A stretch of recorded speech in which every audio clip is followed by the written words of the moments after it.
ودين الحق ليظهره على الدين كله ولو كره الكافرون أشهد أن لا إله إلا الله وحده لا شريك له وأشهد أن محمدا عبده ورسوله سيد الجن والبشر رب اشرح لي صدري ويسر لي أمري واحلل عقدة من لساني يفقه قولي اللهم أرنا الحق حقا وارزقنا اتباعه وأرنا الباطل باطلا وارزقنا اجتنابه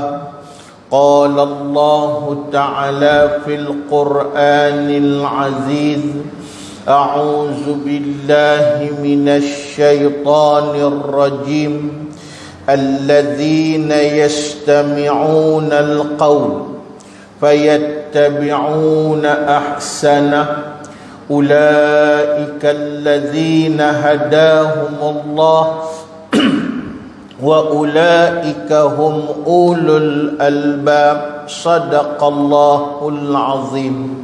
Muslimin muslimat rahimahullah, pada pagi ini, pagi yang penuh dengan rahmat dan barakah, pagi 15 Sya'ban 1443 Hijriah, alhamdulillah, dengan ketentuan dan takdir Allah, kita dipilih sekali lagi untuk menjadi insan yang hebat, untuk menjadi insan yang benar-benar berada di bawah naungan rahmat dan keredaan Allah. Kita dipilih di kalangan banyak-banyak manusia untuk memulakan pagi ini dengan ibadat dan taat pada Allah Subhanahu wa ta'ala.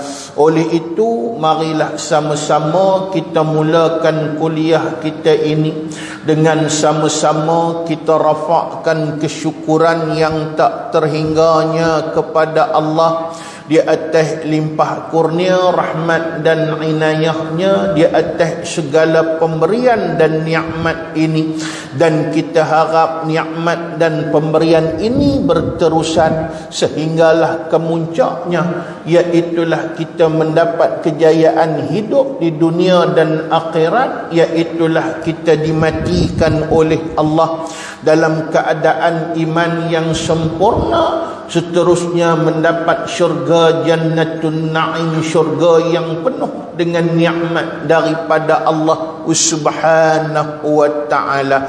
Tuan-tuan muslimin muslimat rahimahullah, hadirnya kita pada pagi ini dapat sama-sama berjamaah subuh, melengkapkan qiyamul lail kita, mendirikan ibadat pada waktu malam, disambung daripada semalam kita sama-sama dapat mengerjakan sembahyang Isya berjamaah. Inilah yang disebut oleh ulama sekurang-kurang qiyamul lail yang mendapat banyak keagungan daripada Allah Subhanahu wa ta'ala.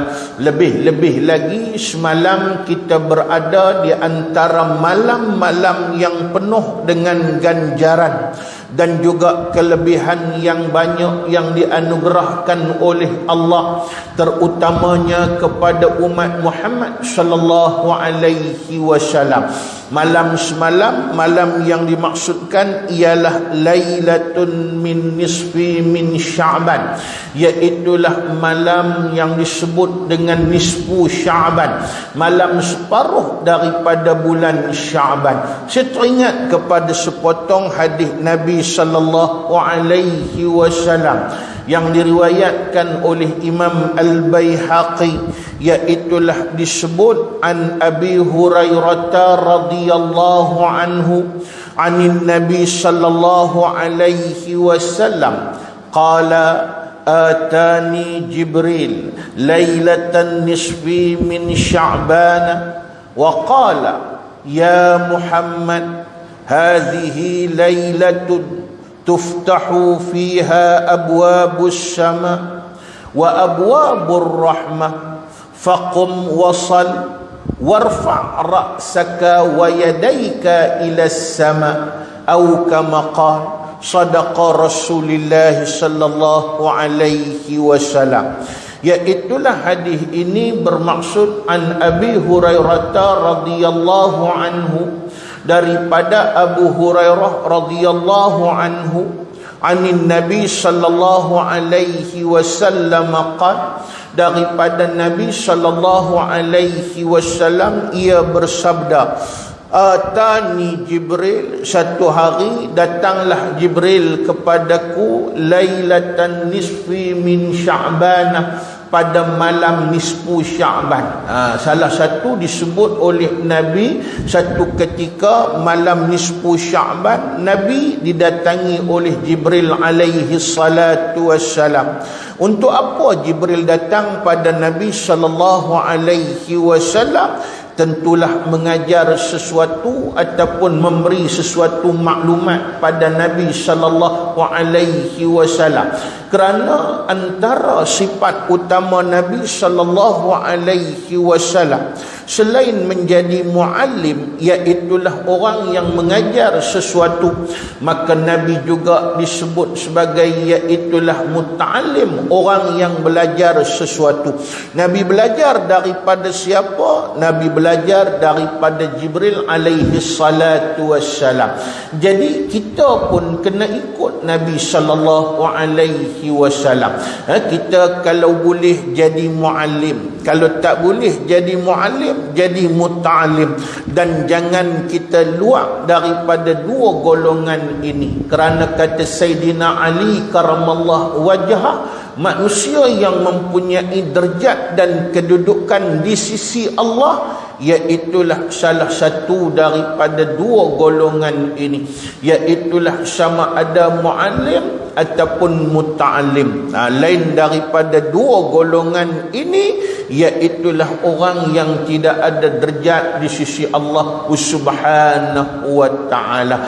Pasal itu kalau tak boleh jadi muallim, jadilah muta'alim. Tak boleh jadi orang yang mengajar, menyebar ilmu, jadilah orang yang belajar dengan sesuatu ilmu di atas muka bumi Allah. Tak boleh jadi iaitulah orang yang belajar, kita jadi orang yang mengajar. Kalau boleh, yang terbaiknya dua-dua ada kepada kita, iaitulah muallim pun muallim, muta'alim pun muta'alim. Ini bermaksud kalau kita mengajar sekalipun, bukan bermakna kita sudah tidak perlu menjadi muta'alim. Kerana sesungguhnya pembelajaran itu sepanjang hidup kita, tuan-tuan. Utlubul ilma minal mahdi ilal lahdi, tuntutlah ilmu daripada buayan sampai liang lahat. Guru saya dulu pun cukup pesan, dia kata jangan berhenti daripada proses belajar, di mana iaitulah belajar perlu diteruskan, dan kita mengajar itu pun kita belajar sesuatu di atas muka bumi Allah Subhanahu wa ta'ala. Cukup menjadi satu kecelaan apabila seorang yang berasa cukup dengan ilmunya sehingga ia meninggalkan proses untuk belajar di atas muka bumi Allah Subhanahu wa ta'ala. Nabi sebut dalam hadis ini, pada satu malam, malam nisfu Sya'ban, datangnya Jibril kepada Nabi sallallahu alaihi wasallam. Wa qala, lalu berkatalah oleh Jibril alaihi salatu wassalam. Jibril kata apa, tuan-tuan? Jibril kata, ya Muhammad, wahai Muhammad, hazihi lailatun, malam ni, malam apa? Malam nisfu Sya'ban ini, fiha abwabus sama, iaitulah padanya dibukakan segala pintu langit, wa abwabur rahmah, dan dibukakan padanya pintu kasih sayang daripada Allah Subhanahu wa ta'ala. Bila dimaksudkan Tuhan buka pintu langit, Tuhan buka pintu kasih sayang, sepatutnya kita jangan membiarkan malam itu berlalu begitu sahaja. Apa perlu kita buat? Nasihat Jibril alaihi salatu wassalam, faqum, maka bangunlah. Maksud qum di sini ialah qiyamul lail, bangun mendirikan ibadah pada waktu malamnya, sama ada pada permulaan malam, kemudian pada pertengahan malam, ataupun pada penghujung malam, dekat-dekat dengan subuh, masuk sekali waktu subuh. Tuan-tuan muslimin muslimat yang dirahmati oleh Allah Subhanahu wa ta'ala sekalian, maka alhamdulillah datangnya kita berjamaah subuh pada pagi ini, kita melengkapkan qiyamul lail kita, tuan-tuan muslimin muslimat rahimahullah. Lalu disebut lagi oleh Jibril, wasal, dan sembahyanglah kamu. Dan kemudiannya satu perkara yang jangan kamu tinggalkan terutamanya, iaitulah pada malam-malam nisfu Sya'ban ini, iaitulah warfa' ra'saka wa yadaika ila sama, dan langut, dan kemudian iaitulah angkatlah kepala kamu ke langit, dan kemudian angkat dua tangan kamu ke langit. Buat apa tu? Iaitulah bermunajat, berdoa kepada Allah Subhanahu wa ta'ala. Dan malam-malam nisfu Sya'ban antara malam yang penuh mustajab dengan doa daripada Allah Subhanahu wa ta'ala. Dan mukmin yang terbaik ialah mukmin yang sentiasa berdoa pada Allah. Mukmin yang terbaik ialah mukmin yang memilih waktu mustajab doa, kerana mustajab doa ini ibarat iaitulah peluru bagi senapang, kerana disebut oleh Nabi sallallahu alaihi wasallam, ad-du'a silahul mu'minin, doa senjata bagi orang yang beriman. Kalau ibaratnya senapang bagi orang yang beriman, senapang paling bermanfaat bila, iaitulah apabila ada peluru di dalamnya. Begitu juga doa paling bermanfaat bila, iaitulah doa yang dimustajabkan oleh Allah Subhanahu wa ta'ala. Pasal itu orang yang mukmin ialah orang yang tidak membiarkan waktu-waktu yang penuh mustajab doa ini berlalu begitu sahaja. Alhamdulillah kita dapat menunaikan apa yang disebut di dalam hadis ini, tuan-tuan muslimin muslimat rahimahullah. Alhamdulillah pada pagi ini selepas daripada sembahyang berjamaah, kita lengkapkan qiyamul lail kita, iaitulah dengan duduk kita sekali lagi di dalam satu majlis yang agung, iaitulah majlis ilmu. Mudah-mudahan apa yang kita buat ini dikirakan sebagai satu ganjaran pahala besar daripada Allah Subhanahu wa ta'ala, melengkapkan ketaatan dan kepatuhan kita pada Allah Subhanahu wa ta'ala. Wallahu alam. Cukuplah sebagai satu muqaddimah meraihkan malam nisfu Sya'ban. Kita sambung balik, iaitulah kitab kita, tuan-tuan, yang kita duk mutalaah begitu lama di masjid ini, iaitulah kitab yang bernama masih lagi Bisyaratul Amilin wa Nazaratul Ghafilin, karangan seorang ulama yang agung yang bernama Syekh Ahmad bin Muhammad Zin bin Mustafa Al-Fatani. Baik, kita sambung pada muka surat 5, masih lagi di dalam tajuk kita kelebihan ilmu, kelebihan orang yang mengajar dan kelebihan orang yang belajar di atas muka bumi Allah Subhanahu wa ta'ala. Qala al-musannifu rahimahullahu ta'ala wa nafa'ana bi'ulumihi fid darain, amin. Dan tersebut di dalam sebuah kitab yang bernama Nuzhatul Majalis. Dalam satu kitab, iaitulah kitab Nuzhatul Majalis pula, diriwayatkan daripada Anas bin Malik daripada Nabi sallallahu alaihi wasallam, sabdanya sabda Nabi. Hadis ini riwayat seorang sahabat yang bernama Anas bin Malik, dan Anas bin Malik merupakan seorang sahabat yang disebut sebagai paling banyak meriwayatkan hadis Nabi sallallahu alaihi wasallam. Nah, termasuklah dia dalam kalangan manusia-manusia yang disebut sebagai periwayat yang paling banyak hadis Nabi sallallahu alaihi wasallam. Tak payah heranlah tuan-tuan, pasal kadang-kala dia timbul konflik juga tahun tu. Pasal ada juga orang yang bertanya, pasal apa? Iaitulah disebut hadis-hadis yang paling banyak dapat kat kita diriwayatkan oleh sahabat-sahabat yang bukan sahabat utama. Macam contoh Sayyidina Abu Bakar, Sayyidina Umar, Sayyidina Osman, Sayyidina Ali, tapi duduk ranking yang paling banyak meriwayatkan hadis mula-mula sekali antaranya ialah Sayyidina Abdul Rahman bin Sakhrin. Siapa dia? Iaitulah Abu Hurairah radhiyallahu anhu. Kemudian Sayyidatina Aisyah radhiyallahu anha. Begitu juga Sayyidina Anas bin Malik radhiyallahu anhu. Jangan heranlah tuan-tuan, pasal apa ada orang tanya lagu tu satu soalan kat saya, jawapannya mudah.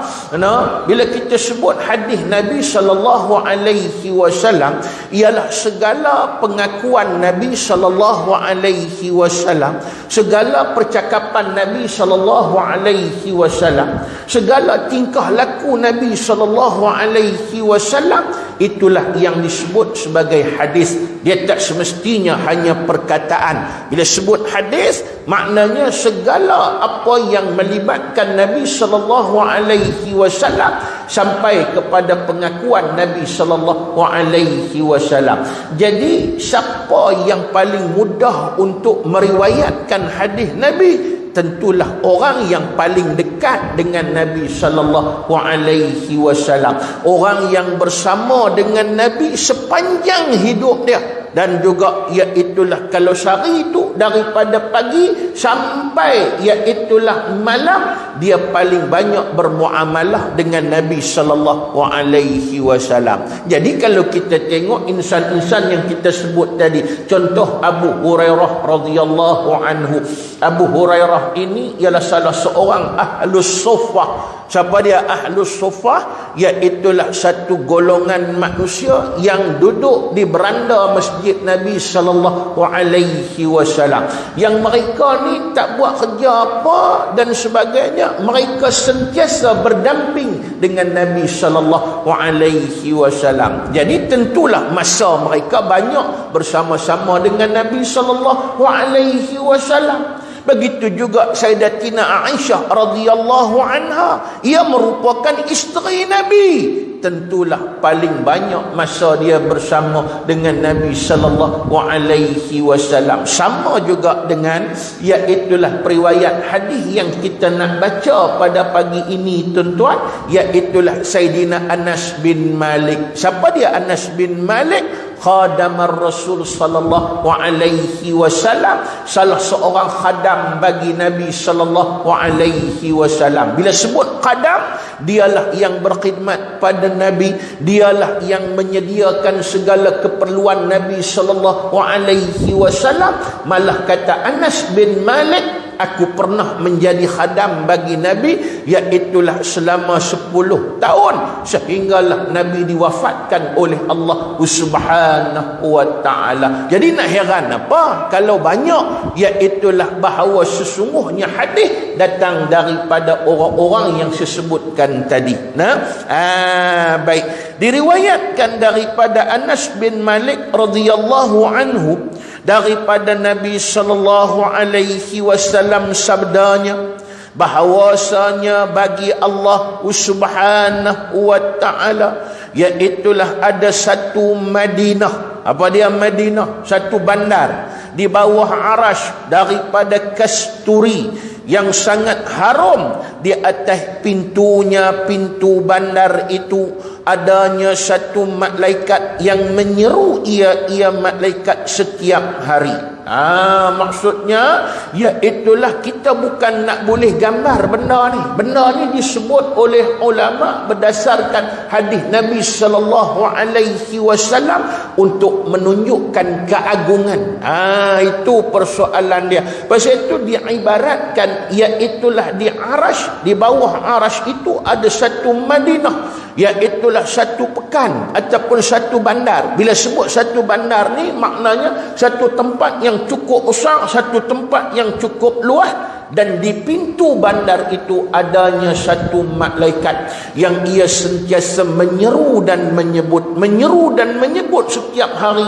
Apa yang dia sebut, tuan-tuan muslimin muslimat rahimahullah. Yang ni yang poin yang penting ni. Apa yang malaikat tu sebut? Iaitulah malaikat tu kata, barang siapa ziarahkan orang yang alim, maka sesungguhnya ia telah menziarahlah ia akan anbiya. Siapa yang hidup dia ziarah orang alim, ziarah tok-tok guru. Macam hari inilah ada golongan manusia yang maknanya dia ambil masa, kadang-kala seminggu sekali, kadang-kala sebulan sekali, dia ambil peluang untuk menziarahi orang-orang alim ataupun ulama-ulama yang muktabar di atas muka bumi Allah Subhanahu wa taala. Tambah-tambah zaman kita lah ni, tuan-tuan, zaman di mana Allah Subhanahu wa taala atau ulama semakin banyak dimatikan oleh Allah Subhanahu wa taala. Tu kita dengar sehari demi sehari, kadang-kala iaitulah kawan nu mati, tok guru ni mati, tok guru ni mati. Kadang tok guru ulama yang hebat-hebat yang ada ni pun semua laih belaka dah. Tuan-tuan muslimin muslimat rahimahullah, pada adatnya tak berapa lama dah kehidupan mereka di atas muka bumi Allah. Tu ada orang yang sanggup, iaitulah maknanya habis belanja, habis lagu mana pun ambil peluang, sementara ulama duk ada di atas muka bumi Allah, kerana ia melengkapkan satu sunnah kehidupan di atas muka bumi Allah. Antaranya kita duk faham dan kita tahu dah, disebut oleh Nabi sallallahu alaihi wasallam. Nabi kata apa? Iaitulah sayuqbidul ilma. Salah satu daripada alamat kiamat yang paling besar, satu ketika dekat dengan kiamat, tuan-tuan, Allah Ta'ala akan cabut ilmu daripada seluruh manusia yang berada di atas muka bumi Allah Subhanahu wa Ta'ala. Bagaimana Tuhan cabut ilmu? Adakah dengan satu, iaitulah Allah Ta'ala cabut macam, iaitulah diberi lupa. Maknanya hilangkan. Kalau kita kata dalam komputer ni, contohlah komputer semua bahan kita duduk dalam tu, tiba-tiba kita format lain, habis semua, tuan-tuan muslimin muslimat rahimahullah. Macam tu juga maknanya kod lah Tuhan buat lagu tu pada ulama, mangkit bagi siapa pun tak reti dah bab ilmu apa pun, tuan-tuan muslimin muslimat rahimahullah. Lagu tu kan?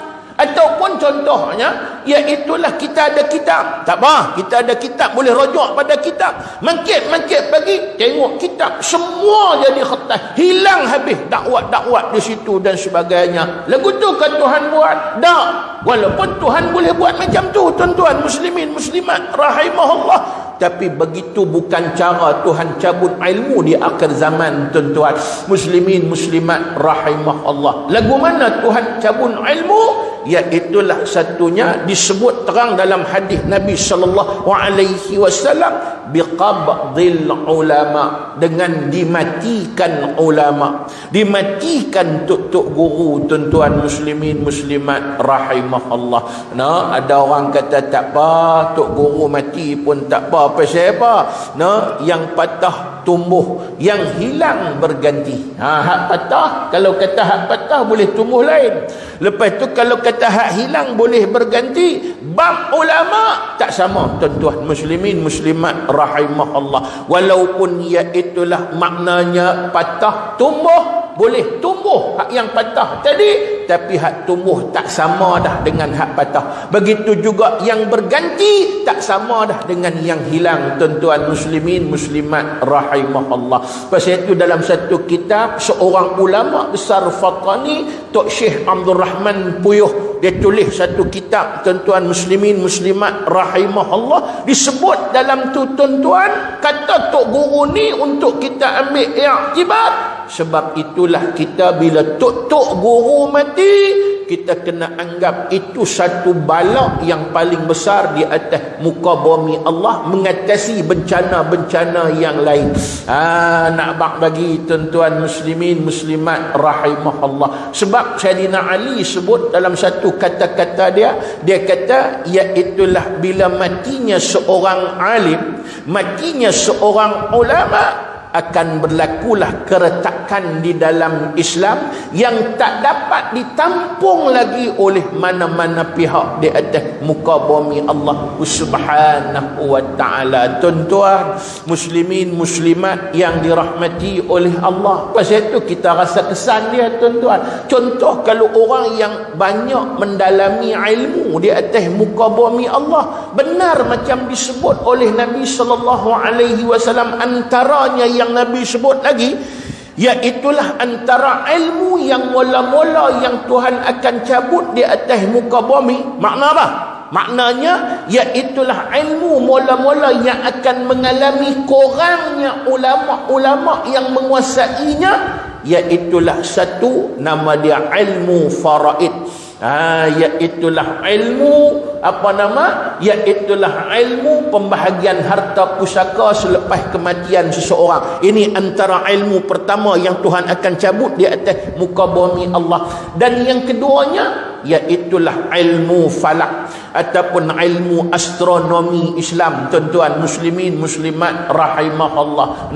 Kalau orang mengaji rasa kesan tak? Memang kesan sungguhlah. Hari ini nak cari ulama faraid pun payah, nak cari ulama falak pun payah. Tuan-tuan muslimin muslimat yang dirahmati oleh Allah. Walaupun ada lagi, tapi orang hak pakar betul-betul tak ada dah. Hak yang ada ni pun alhamdulillah. Dan kemudian mungkin sedikit hari lagi mati mereka ini, habis tuan-tuan muslimin muslimat yang dirahmati oleh Allah Subhanahu wa ta'ala sekalian. Pasal itu ambil tang ni sebagai satu penekanan. Masih hidup, ziarahlah mereka. Pasal apa? Siapa yang ziarah mereka, kata Nabi SAW, ziarah ulama ini seumpama dia menziarahi nabi-nabi dan rasul-rasul alaihi wassalatu wassalam. Pasal apa tuan-tuan? Pasal ada hadis Nabi yang Nabi sebut, iaitulah peranan ulama ni seperti mana peranan nabi-nabi Bani di zaman dulu, zaman Bani Israel, nabi-nabi dulu ni tuan-tuan, iaitulah peranan ulama macam peranan nabi-nabi dan rasul di zaman dahulu tuan-tuan muslimin muslimat rahimahullah. Peranan lagu mana? Peranan untuk mengeluarkan manusia daripada kegelapan jahiliyah kepada cahaya iman di atas muka bumi Allah Subhanahu wa ta'ala. Macam kita tahulah bahawa sesungguhnya manusia ni daripada dulu sampai sekarang dia jenis lagu tu, dia jenis baik, lepas tu bila mai lama-lama dia akan jadi kumpulan jahat. Bila dah jahat betul Tuhan nak bagi baik, Tuhan buat turun Rasul. Itu kaedahnya. Lepas tu maknanya semua pakat bertobat balik kepada jalan yang baik, Rasul bimbing, maka Rasul pun dimatikan oleh Allah. Baiklah, lepas tu berganti generasi demi generasi, kemudian dia kumpulan jahat balik, Tuhan buat turun balik Rasul. Lagu itulah dia berganti-ganti sehinggalah lahnya siapa dia, iaitulah Nabi Muhammad sallallahu alaihi wasallam. Lalu Nabi kata apa? Ana khatamul anbiya wal mursalin, aku penutup rasul dan nabi. Bila dah disebut lagu tu Nabi ni penutup rasul dan juga penutup nabi, maknanya lepas Nabi tak ada Rasul, tak ada Nabi. macam mana pula peranan manusia tadi, dia akan dijahat balik. Lagu tu lah. Baik, lepas tu jahat balik. Siapa pula nak bimbing mereka? Maka inilah peranan yang disebut, iaitulah peranan ulama-ulama yang muktabar di atas muka bumi Allah Subhanahu wa ta'ala. Apa itu sementara ulama duk ada, maka ziarahlah ulama, tuan-tuan muslimin muslimat rahimahullah. Lalu disebut lagi dan barang siapa ziarahkan Nabi, ini perumpamaan kemuliaan disebut ni. Siapa ziarah ulama, maka dia ziarah nabi-nabi. Dan barang siapa yang ziarahkan anbiya, siapa yang ziarah nabi-nabi, maka sesungguhnya telah ziarahlah ia akan Tuhan. Seolah-olahnya dia ziarah Allah Subhanahu wa ta'ala. Kena faham baik-baik mantuk hadis ni, tuan-tuan. Dia habaq tu, dia nak habaq seolah-olah kemuliaan. Siapa yang ziarah ulama, dia ziarah Nabi. Siapa ziarah Nabi, dia ziarah Tuhan. Maknanya perumpamaan nak habaq kata kemuliaan, seolah-olah dia ziarah Allah Subhanahu wa ta'ala. Lalu disebut lagi oleh Nabi, dan barang siapa ziarahkan Tuhan, iaitulah siapa yang ziarah Tuhan, baginya ialah syurga Allah Subhanahu wa ta'ala. Itu kaedah yang disebut untuk jadi pedoman kepada kita. Maknanya kemuncak kepada ziarah tadi. Kita ziarah tadi untuk mendapat keagungan dan rahmat daripada Allah Subhanahu wa ta'ala. Nak dapat barakah, bukan takat nak dapat barakah, kita nak dapat nasihat, dan juga iaitulah pesanan demi pesanan daripada mulut ulama ini. Tentulah iaitulah hadiah yang hebat yang disebut, ialah pahala yang cukup besar daripada Allah, yang pahala ini kemuncaknya ialah syurga Allah Subhanahu wa ta'ala. Untuk sama-sama kita ambil iktibar, tuan-tuan muslimin muslimat yang dirahmati oleh Allah.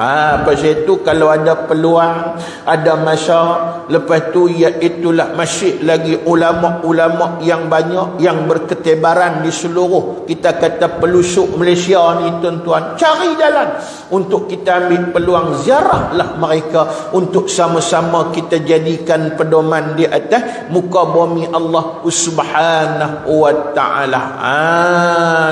Iaitulah bila disebut tu kerana bahawa sesungguhnya kalau kita rajin ziarah, dia bukan takat, iaitulah bahawa sesungguhnya dalam keadaan tadi ulama, kalau orang biasa pun disebut dalam hadis Nabi sallallahu alaihi wasallam, zurriban tazdad hubban, iaitulah maknanya jadikan tabiat kita sering berziarah, kerana sesungguhnya ia akan menambahkan kasih sayang di atas muka bumi Allah. Apatah lagi ziarah ulama, tuan-tuan. Itu kaedahnya untuk sama-sama kita mendapat rahmat daripada Allah Subhanahu wa ta'ala. Lagi disebut dan tersebut pada kitab Tanbihul Ghafilin, satu kitab yang disusun oleh seorang ulama yang bernama Imam Al-Hafiz, iaitulah Abu Lais As-Samarqandi, salah seorang ulama hadis yang ulung. Kitab tu nama Tanbihul Ghafilin, peringatan kepada orang yang lalai daripada Nabi sallallahu alaihi wasallam. Sabdanya Nabi, ini Nabi sebut apa, tuan-tuan muslimin muslimat rahimahullah, iaitulah Nabi kata, barang siapa ziarahkan orang yang alim, siapa yang ziarah ulama, ni hadis lain, tuan-tuan. Nabi sebut siapa yang ziarah ulama, siapa yang maknanya melawat ulama, maka seolah-olahnya ziarah ia akan daku. Nabi kata macam dia ziarah aku. Macam dia ziarah aku pasal apa? Pasal ulama warasatul anbiya. Ulama pewaris para nabi. Satu. Lepas tu pula apa dia? Al ulama umana'ur rasul. Ulama itu ialah amanah para rasul dan amarah para nabi sallallahu alaihi wasallam dan alaihi wassalatu wassalam. Sebab itu siapa ziarah ulama, maka seolah-olah kata Nabi dia ziarah akan daku. Dan barang siapa berjabat akan orang alim, berjabat ni makna salam lah, berjabat tangan. Siapa yang berjabat tangan dengan orang alim, berjabat tangan dengan ulama, bersalam dengan ulama, orang-orang yang ada ilmu di atas muka bumi, orang yang beramal dengan ilmu dia, dan orang yang takut pada Allah Subhanahu wa ta'ala. Ini ulama. Sebab itu ulama ni bila disebut ulama, tidak semestinya semata-mata dia hanya ada ilmu. Ni kena faham bagi boleh. Makna ulama ni tuan-tuan ialah dia ada ilmu, dia beramal dengan ilmu dia, dan kemudian dia menjadi orang yang paling takut pada Allah Subhanahu wa ta'ala. Sebab kata Allah, innama yakhshallah min ibadihil ulama. Hanya sahaja di kalangan hamba Allah yang paling takut pada Allah ialah ulama. Ini sifat utama ulama. Pasal itu bila kita sebut Tuhan mula dengan innama, innama tu adatun hasrin, menunjukkan, kalau kata ulama tafsir, menunjukkan bahawa syarat utama orang yang boleh digelar ulama dan termasuk dalam golongan ulama, tambah-tambah ulama haq, syarat utamanya ialah al-khasyah. Apa dia al-khasyah? Iaitulah dia menjadi orang yang betul-betul takut pada Allah Subhanahu wa ta'ala. Dan bila dia takut pada Allah, orang lain dia tak heran, makhluk lain dia tak heran, tuan-tuan muslimin muslimat yang dirahmati oleh Allah. Bila dia takut pada Allah, dia tak heran dan tak hentang pada makhluk lain. Allah Ta'ala jadikan orang lain tu pula gerun pada dia, tuan-tuan muslimin muslimat rahimahullah. Pasal tu kita tengok kadang ulama, iaitulah bahawa sesungguhnya dia Tuhan bagi macam-macam penyakit. Contoh, kadang-kadang Tuhan bagi uji dia macam-macam pelbagai. Contohnya dia tua, dia tak larat dan sebagainya. Tapi kadang-kadang bila berperang, dia menjadi orang yang paling ditakuti di atas muka bumi Allah Subhanahu wa ta'ala. Contoh saya tak mau sebut banyak. Contoh kita ambil seorang sudah. Masa dulu almarhum Syekh Ahmad Yassin, pemimpin Hamas, tuan-tuan muslimin muslimat rahimahullah. Tuan-tuan kenal, saya pun kenal dia. Kita duduk tengok berita apa semua, tuan-tuan. Dia duduk mana dia? Dia duduk di atas kerusi roda. Lepas tu penyakit pun ada 28 penyakit duk kat dia, tuan-tuan muslimin muslimat rahimahullah.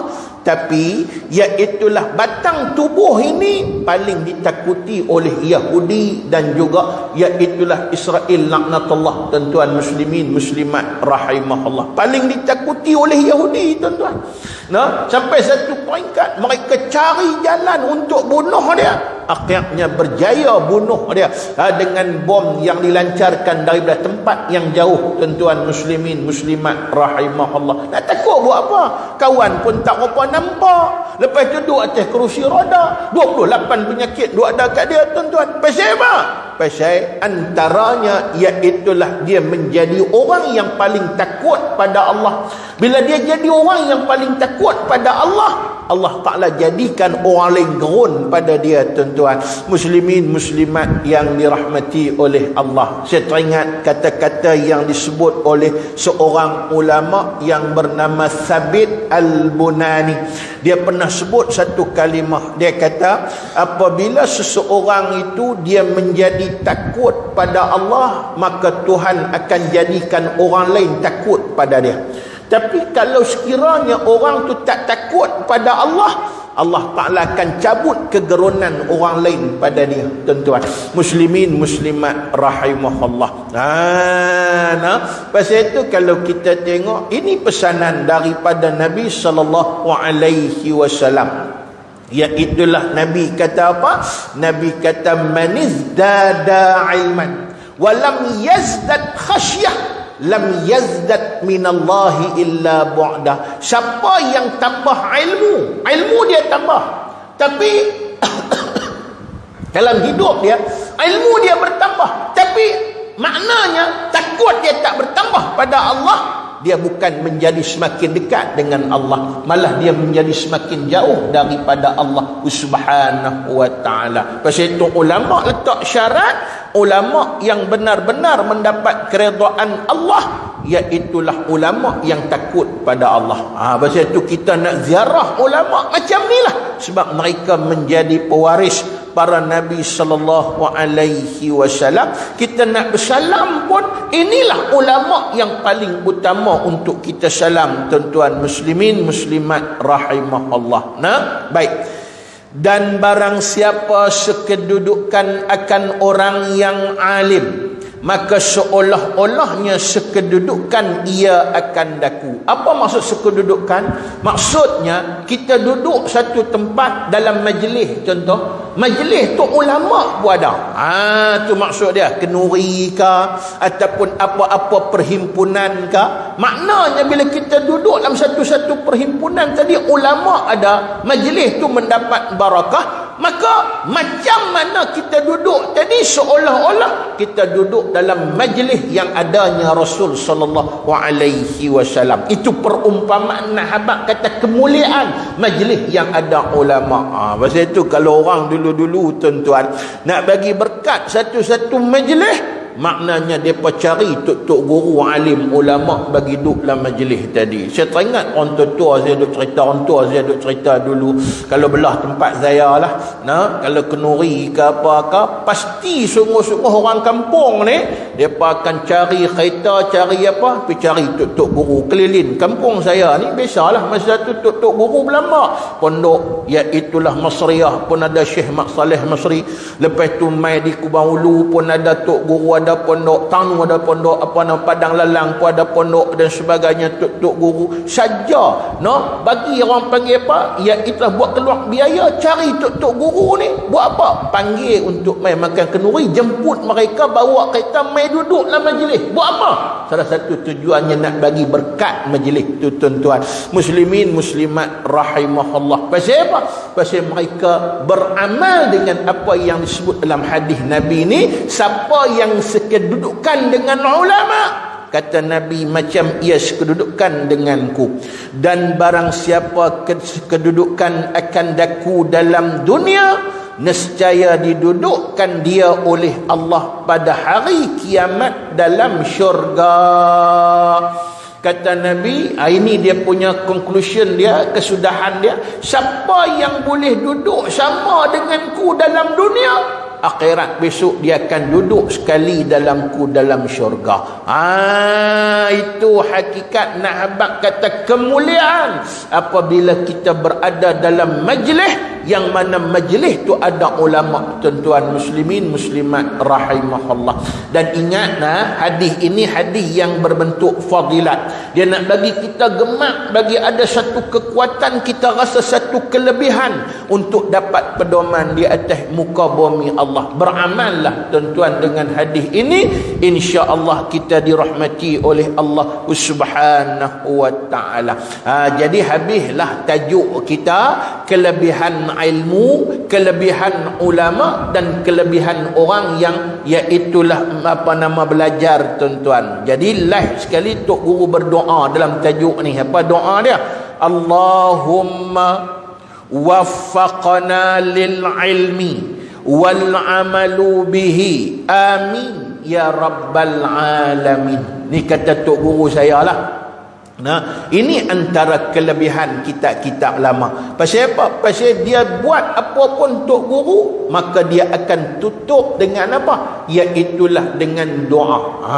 Doa daripada tok guru ni doa yang maghfur. Kita akan boleh dapat pahala banyak daripada Allah. Amin ya rabbal alamin. Allahumma, ya Allah, ya Tuhan kami, waffaqana, berilah taufik akan kami, lil ilmi, untuk sentiasa berusaha, iaitulah mendapat ilmu di atas muka bumi Allah. Tengok doa sikitnya cantik. Ya Allah, ya Tuhan kami, beri taufik kepada kami, iaitulah untuk mendapat ilmu.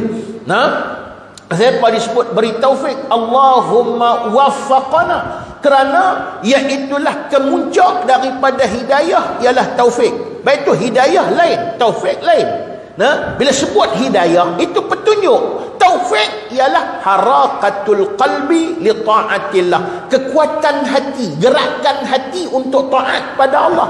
Sebab itu maknanya Tok Guru dia berdoa pada Allah untuk kita. Apa dia? Ya Allah, berilah taufik akan kami untuk menjadi orang yang sentiasa menghidupkan ilmu wal amalu bih, dan juga sentiasa beramal dengan ilmu. Kita minta lagu tu tuan-tuan. Jangan minta kita hanya dapat ilmu, tapi minta supaya kita diberi kekuatan dapat beramal dengan ilmu. Amin ya rabbal alamin. Mudah-mudahan kita semua diperkenankan oleh Allah. Al-babul awwalu fi fadlis salawat wa fadlil jamaah fiha wa uqubati tarikiha. Kita akan sambung tanda tentu tuan-tuan, iaitulah bab pertama pada cerita kelebihan sembahyang dan kemudian kelebihan sembahyang berjamaah, dan iaitulah siksaan Allah bagi orang yang meringankan dan mempermain-mainkan sembahyang. InsyaAllah to be continued. Kita tanda tentu tuan-tuan, mudah-mudahan kita semua mendapat rahmat dan juga mendapat inayah daripada Allah Subhanahu wa ta'ala. Saya mohon ampun dan maaf kalau ada silap dan salah. Takat itulah kuliah kita pada pagi ini. Untuk itu kita tutup kuliah kita pada pagi ini dengan kita hadiahkan Fatihah pada Nabi sallallahu alaihi wasallam, sahabat ijma' ulama dan mereka yang telah mendahului kita. Al-Fatihah. A'udzu billahi minasyaitonir rajim. Bismillahirrahmanirrahim. Alhamdulillahi rabbil alamin.